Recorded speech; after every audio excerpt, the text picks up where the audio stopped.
तुम्हें कोई भी परेशानी, किसी भी तरह का चिंतन विक्षेप में नहीं आना चाहिए कि नाम जप के लिए जैसे बने, जैसे जबरदस्ती जिह्वा से आप नाम उच्चारण, यहां जिह्वा की बात करें, केवल जीव से अभ्यास तुम बना लो, जो नाम तुम्हें प्रिय लगे या जो गुरुदेव ने दिया हो। जीव के द्वारा प्रभु के नाम की आवृत्ति अगर निरंतर होने लगे तो बहुत जल्दी हृदय के जो पाप वासना मल हैं वो सब नष्ट हो जाते हैं। ध्यान से सुनो इसे। यदि हम बहुत काल तक, पतंजलि जी ने भी कहा, दीर्घ काल निरंतर सत्कार सेवितो दृढ़ भूमि, दीर्घ काल तक निरंतर आदर के साथ नाम जप करें, तो कह रहे जीव के द्वारा प्रभु के नाम की आवृत्ति निरंतर होने से पूर्व के जितने मल हैं, जितने संचित पाप हैं, जितने विक्षेप हैं, वो सब नष्ट हो जाते हैं। अभी तो शुरू ही नहीं किया है, अभी तो विक्षेप ही विक्षेप है, मल ही मल है, और आप कहते हो हमारे दुख दूर हो जाए। नाम जप करो, दुख दूर होने की बात क्या, दुख की निशानी नहीं रह जाएगी। जैसे अगाध समुद्र में मछली किलोल करती है, ऐसे हरि शरण में जो जीव होता है, भजन करता है, उसे अपार सुख मिलता है। सुखी मीन जिमी नीर अगाधा। अब तीसरी बात है, ये बहुत क्रम से जोड़ के, जैसे स्मृति तो उससे सब कुछ अनुभव होगा, पर उसकी प्राप्ति नाम जप से होगी। अब नाम जप में हमारी रुचि, नाम जप में हमारी भावना पुष्ट हो, उसके लिए कह रहे हैं तीसरी बात बहुत आवश्यक है, भगवान की कृपा पर पूर्ण विश्वास होना। ये तीसरी जो बात है, ये बहुत जोर की बात है, कृपा पर विश्वास हो जाना। भगवान हम पर कृपा किए हैं और उनकी कृपा से हमको निश्चित भगवत प्राप्ति होगी। कई बार विश्वास की, कृपा की चर्चा हुई है। यह तीसरी बात बहुत आवश्यक है उपासक के हृदय में। भगवान के कृपा बल से अब मुझे निश्चित भगवत प्राप्ति होगी, इसमें कोई संदेह नहीं है। देखो, पहली बात, स्मृति से सब कुछ प्राप्त हो जाएगा, पर बड़ा कठिन है, क्योंकि स्मृति तो हमारी जगत के भोगों की चल रही, संसार की, देह की। तो बोले नाम जप जो है वो आपकी स्मृति को जागृत कर देगा। जितना आप अधिक नाम जप करेंगे, आपके पाप सब नष्ट हो जाएंगे। तो नाम जप में भी बराबर तो हिम्मत नहीं पड़ रही, आध घंटा थोड़ा समय नाम जप। कोई साधु महात्मा एकांतवास करके 24 घंटे प्रयासरत, उनकी बात हो सकती है। हमें तो जब मिला समय तब भले नाम, अभी इतना अभ्यास नहीं। तो बोले निरंतर नाम जप और स्मृति दोनों को जागृत करने की सामर्थ्य तीसरी बात में है। भगवान की हम पर बहुत कृपा है।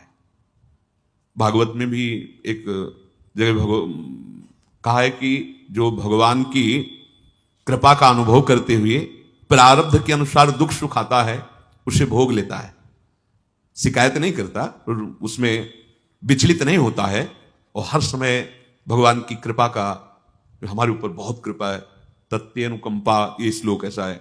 उससे भगवत प्राप्ति ऐसे हो जाती है जैसे पिता की संपत्ति पर पुत्र का अधिकार स्वयं हो जाता है। ऐसे हर समय भगवान की कृपा का अनुभव करना बड़ी कृपा है हमारे ऊपर। जो दुख सुख आवे उसे सह लेता है, भगवत चिंतन, वो निश्चित भगवत प्राप्त हो जाता है। तीसरी बात हृदय में बैठालनी कि भगवान की कृपा बल पर भगवत प्राप्ति बिल्कुल निश्चित हो गई मेरी। ये मानने में क्या जाता है तुम्हें? तो आप कह दो कि हमारे अंदर तो विकार हैं, अभी भजन नहीं। भगवान की कृपा बल की बात कर रहे हैं। पहली स्मृति, दूसरी नाम जप, तीसरी बात करें कृपा बल पर। उनकी कृपा से क्या नहीं हो सकता? कहो कृपा ते कहा ना हुई। अरे वो मुख से वेद पढ़वा दे, लूले लंगड़े से सुमेरु पर्वत फंदवा दे, छोटे सांप के बच्चा से गरुड़ को खा जाए। भगवान भगवान। तीसरी बात बहुत जोर की है, जिसमें दोनों बातें आ जाएंगी, निरंतर नाम जप और भगवत स्मृति भी आ जाएगी। प्रभु के कृपा बल से प्रभु की प्राप्ति में अब कोई संशय नहीं है। ये भी सुबह कहा था जो साथ के पास, ये तुम चिंता मत करो, बस जो हम कह रहे हैं निषेधात्मक जो बातें, उनको तुम मत करना। तुम पड़े रहोगे तो भगवत प्राप्ति हो जाएगी। क्योंकि हम हैं किनके? श्री जी के। यहां जो भी आप छोटी सी भी चेष्टा कर रहे हैं, बहुत बड़ा भजन हो रहा है, महल में है, वृंदावनेश्वरी के धाम में है, एक छोटी सी भी चेष्टा, जैसे कहीं सोनी लगा दिया, कुछ भी, जो भी चेष्टाएं कर रहे हो, खान पान संबंधी भी जो चेष्टाएं करो, आपका भजन या फिर स्वार्थ आपने भजन गए, तुम चिंता मत करो भगवत प्राप्ति की। ये हम केवल निज जनों से नहीं, माइक से कहें कई बार कि आप सबको निश्चित भगवत प्राप्ति होनी, इसीलिए प्रभु ने धाम बुलाया, सत्संग सुनाया। अगर प्रभु को अपनी प्राप्ति न कराना होता तो संयोग क्यों देते, हम फंसे होते माया प्रपंच में।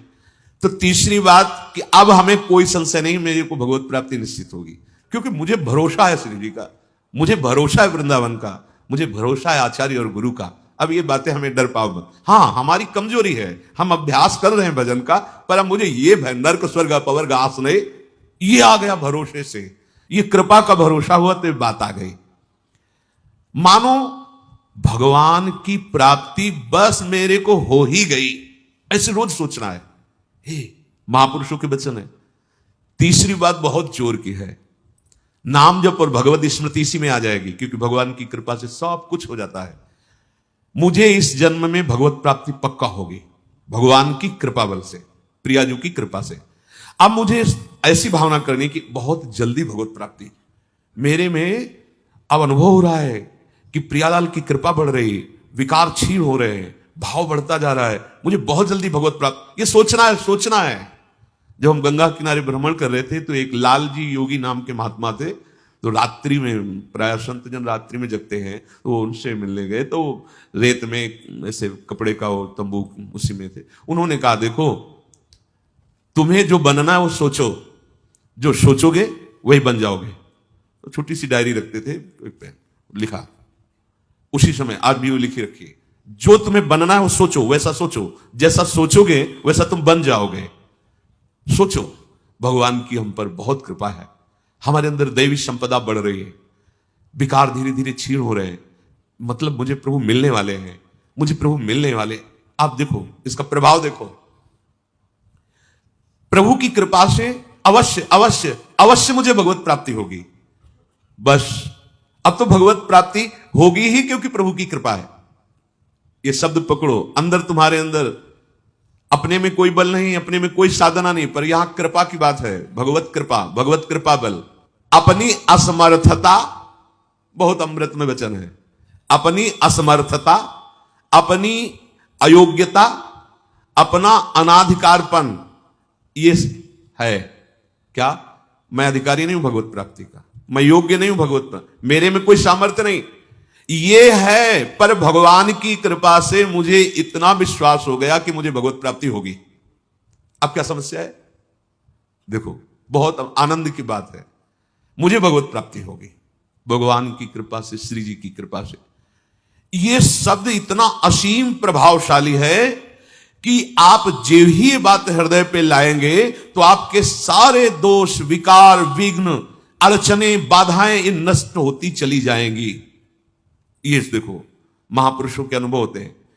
मत चित्ता सर्व दुर्गाणि मत प्रसादात तरिष्यति, भगवान कह रहे मत चित्ता सर्व दुर्गाणि मत प्रसादात तरिष्यति।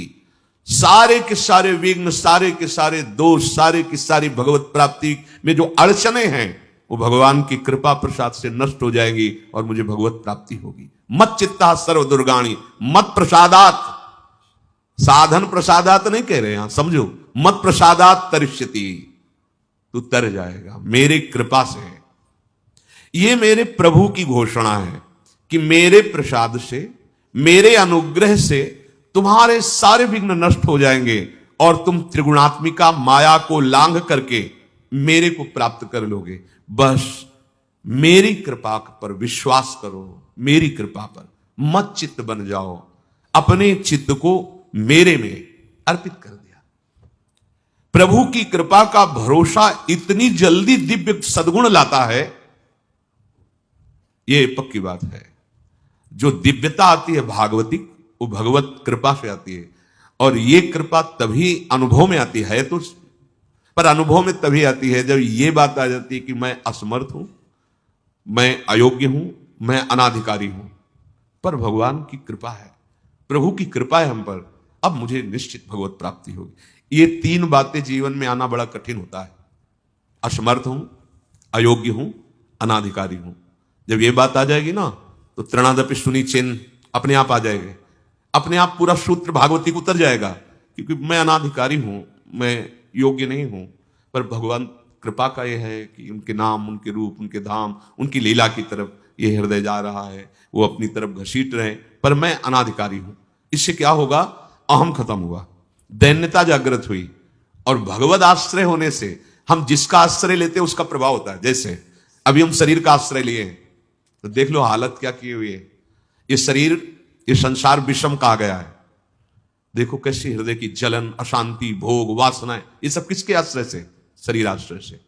अभी भगवद आश्रय, अंदर से भगवद आश्रय, अंदर की बात है। यहां मैं अनाधिकारी हूं, योग्यता मेरे में नहीं है, मैं किसी योग्य नहीं हूं, पर प्रभु की कृपा हम पर है, निश्चित मुझे भगवत प्राप्ति होगी।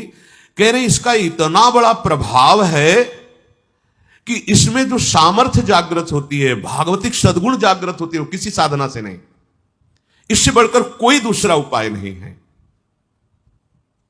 विश्वास भगवत कृपा पर।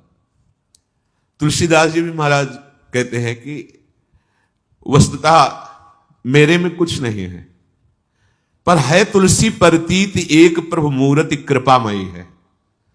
मेरे में ऐसा कोई सद्गुण नहीं कि मैं अपने प्रभु को रिझा सकूं, पर यह विश्वास है कि मेरे प्रभु कृपा में है, कृपा मूर्ति है।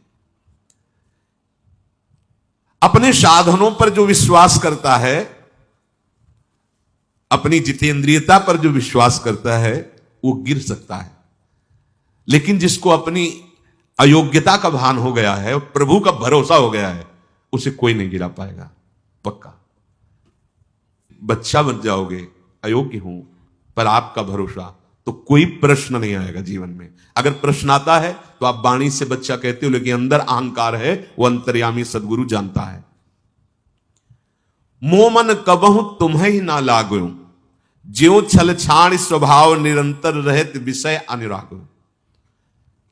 अगर हम अपने साधन की बात करें तो वह अच्छा साधन तो विषय का कर रहा है मन। देखो हम कभी पद्मासन लगा के किसी विषय का ध्यान नहीं करते, बहुत सुंदर बात। मोमन कबहु तुम्हें ना लागो, ज्यो छल छाणी स्वभाव निरंतर रहत विषय अनुराग। भक्ति में तो छल कर रहा है, लेकिन विषय चिंतन में छल नहीं कर रहा है, ईमानदारी से, सच्चाई से विषय चिंतन कर रहा है। मेरा मन हे प्रभु कभी आप में ऐसे नहीं लगा जैसे विषय में ये छल छाड़ कर स्वाभाविक लगता है। विषय में कभी किसी को मन लगाना नहीं पड़ता है। देखो विषय में कभी किसी को मन लगाना नहीं पड़ता, स्वाभाविक लगा रहता है, निरंतर लगा रहता है और अटल लगा रहता है। देखो अटल का मतलब बस वो यही शब्द स्पर्श रूप रसगंध इन्हीं में घूमेगा। कभी वो हट करके ऐसे प्रभु में लगा जैसा विषयों में लगा है। ज्यो छल छाण स्वभाव निरंतर रहत विषय अनुराग्यो। मेरे मन की दशा, मेरे इंद्रियों की दशा आपके अनुकूल नहीं है प्रभु, ये विषय के अनुकूल है। पर प्रभु मेरे मन में एक विश्वास हो गया है कि आपकी मूर्ति कृपामयी है और जीव ने नाम की ओट ली है तुलसी प्रतीत एक प्रभु मूर्ति कृपामयी है, और नाम की ओट जीव ने ले ली है, बस अब सब कुछ हो जाएगा। चौथी बात, प्रत्येक प्राणी में, संसार की प्रत्येक वस्तुओं में मेरे प्रभु समाये हुए हैं। यहां सिद्धावस्था आती है। ये तीन बातें बहुत जोर की। पहली भगवत स्मृति, इसी में सब कुछ हो जाता है, पर बड़ा कठिन है, इसलिए नाम जप जिह्वा के द्वारा, उसमें भी बहुत, कहां रोज नाम महिमा सुनते हैं, इतनी प्रीति कहां हो रही। तो बोले तीसरी बात पकड़ लो कि हम पर प्रभु की बहुत कृपा है और भगवत कृपा से मुझे इसी जन्म में मुझे भगवत प्राप्ति होगी। चौथी बात, ये बहुत ही आवश्यक है, क्योंकि अगर ये नहीं तो भजन करना कठिन, बचाना कठिन, पचाना कठिन। इससे भजन तुम्हारा पच जाएगा, तुम सिद्ध हो जाओगे। जैसे चावल सिद्ध हो जाता है तो कहीं भी दबाओ उसमें कड़ापन नहीं रहता, ऐसे जो सिद्ध हो जाता है तो उसके हृदय में कठोरता नहीं रहती, प्रेम से द्रवित हृदय होता है। कठोर हृदय में ही काम क्रोध लोभ मोह मद मत्सर रहते हैं, शुष्क हृदय में, द्रवित हृदय में नहीं रहते। प्रत्येक प्राणी, संसार के प्रत्येक वस्तु में मेरे भगवान विराजमान है। कोई ऐसी जगह नहीं जहां भगवान ना हो। ये बैठालना है, हमें दिखाई दे रहा है माइक है, दिखाई दे रहा है ये, लेकिन जब सृष्टि नहीं थी तो माइक नहीं था। जब सृष्टि नहीं रहेगी तो माइक नहीं रहेगा। बीच में माइक जो दिखा रहा है कौन? जो सृष्टि के पहले था, जो सृष्टि के बाद में था, वही बीच में भी। मत्ता पर तरम नान्यत किंचित अस्ति, किंचन मात्र कुछ और नहीं, मेरे प्रभु बने हुए हैं। प्रहलाद जी की सिद्धावस्था यही तो हुई थी गुरुदेव नारद की कृपा से, सर्वत्र भगवान है। तो खंबे से भी नरसिंह भगवान, नामदेव जी कुत्ते से भगवान को प्रकट कर लिया, श्वान में भी भगवान, भूत में भी भगवान। ये चौथी सिद्धावस्था है। उपासक को ये विचार हर समय रखना है कि हमारे सामने जो वस्तु है इस रूप में भगवान ही है, कुछ भी ऐसा नहीं, सब कुछ स्वयं भगवान बने हुए हैं। सच्ची बात है, वही बने हुए हैं। ये छुपा छुपी का खेल खेल रहे हैं, बस आपको पहचानना है। मैं फिर दोहरा के बात कहता हूं, आप इस बात को पकड़ लीजिए। आपके सामने कोई भी कार्य की वस्तु आए या व्यक्ति आए या दृश्य आए, आपको सबसे पहले उसमें भावना करनी है मेरे प्रभु विराजमान। जैसे हरिवंश महाप्रभु क्रूर है, पापी है, दुष्ट है, संभाषण योग्य भी नहीं, और उसके हृदय में राधा वल्लभ लाल हैं, भावना को, ये बहुत जल्दी काम बन जाने वाली बात है। मानो आप गृहस्थ में, आपका लड़का सामने आया, आपकी पत्नी सामने आए, आपके कोई मित्र सामने आए, आपको पहले याद करना है इनके हृदय में राधा वल्लभ लाल विराजमान। वस्तुता वही है पूरे, पर हमें पहली भावना करनी है। ये वृक्ष सामने, वृक्ष तो है, पर इस वृक्ष के अंदर प्रभु हैं। अगर प्रभु ना होते तो इसकी सत्ता ही नहीं है, प्रभु विराजमान है। अब मेरे इष्ट देव इसके हृदय में विराजमान है, पर मुझे जो स्वांग करने को मिला है, पिता का, पुत्र का, जो भी, बिल्कुल स्वांग वैसे ही करना है। अगर मालिक का स्वांग करना है तो हम नौकर से बर्ताव वैसे ही करेंगे, जैसे पुत्र से बर्ताव, पत्नी से बर्ताव, पर अंदर भाव देखना है मेरे प्रभु इसके हृदय में विराजमान है, मुझे सेवा दी है। आपका यदि स्वांग सही निकला, देखो स्वांग सही निकलने का मतलब आप में ये कभी भाव नहीं आना चाहिए कि मैं पिता हूं, पिता का स्वांग कर रहा हूं, सामने आराध्य देव पुत्र के रूप में, तो डांटना भी वो पूजा हो जाएगी भगवान की। महाप्रभु चैतन्य देव जी के पिताश्री को स्वप्न में एक दिन एक दिव्य महापुरुष प्रकट होकर बोले कि तुम निमाई को डांट रहे थे, पता है वो कौन है? डांटना ठीक नहीं। तो उन्होंने कहा देखो प्रभु आप कौन है तो मुझे पता नहीं, पर हमारे पुत्र रूप में वो आए हैं, तो अभी तो डांटा है, अगर आवश्यकता पड़ी तो चपत भी लगाएंगे, क्योंकि ये सौभाग्य देने के लिए प्रभु आएंगे। तो हमें जो स्वांग मिला है वो तो कर रहे हैं, पर सामने देखना है कि गुरु का स्वांग दिया है, पर स्वयं जगत गुरु सामने से रूप में बैठे हैं। पुत्र, पत्नी, परिवार, व्यवहार, मेरे प्रभु इन रूपों में विराजमान है। तो सच्ची मानिए, ये चार बातें यदि आप अपने जीवन में ले आए तो भगवत प्राप्ति तो एक ही बात में हो जाएगी, किसी एक बात में। चारों में इतनी सामर्थ्य है, किसी एक में यदि आपकी स्मृति निरंतर तो भगवत प्राप्ति, नाम निरंतर जब तो भगवत प्राप्ति, और दृढ़ विश्वास किसी जन्म में मेरे को भगवत प्राप्ति हो जाएगी भगवत कृपा से, तो भगवत प्राप्ति, और सब में भगवान की भावना तो भगवत प्राप्ति। और जिसमें चारों ये पूर्ण हो गए तो सिद्ध महापुरुष हो जाता है। जीवन की परम सार्थकता इसी जन्म में भगवत प्राप्ति हो जाती है।